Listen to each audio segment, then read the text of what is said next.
Welcome back to Devotions from History. On March 10th of 1876, Thomas Watson finally heard some words come out of that machine that he and Alexander had been working on for so long. He heard the words, "Mr. Watson, come here. I want to see you." And history was made as Alexander Graham Bell's telephone was heard for the first time.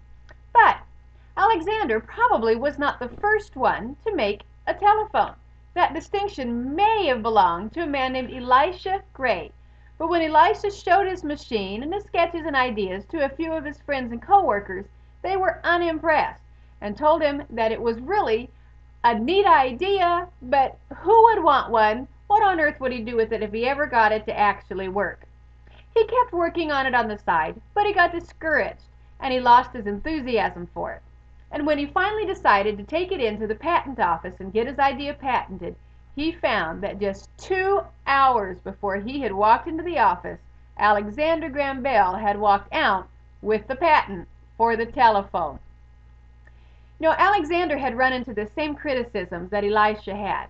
The people who were funding his research told him if he didn't stop working on that silly telephone idea that they were going to take his funding away.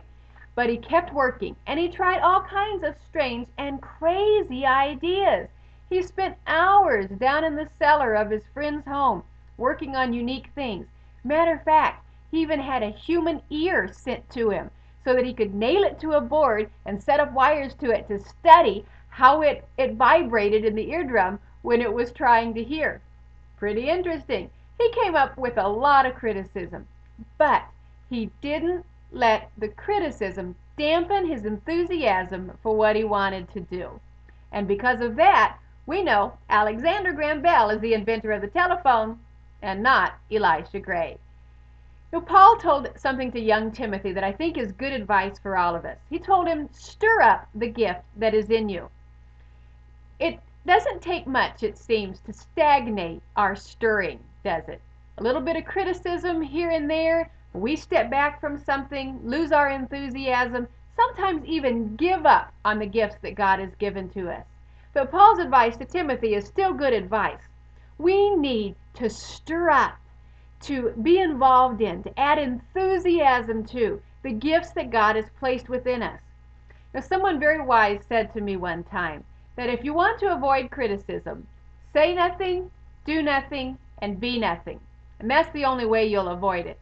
So today, let criticism come. Learn from it where you need to, but don't let it damage your enthusiasm, because you never know what kind of history the ideas and gifts that you have may be making. So be an Alexander, not an Elisha, and keep working on your gifts and ideas. Make history today.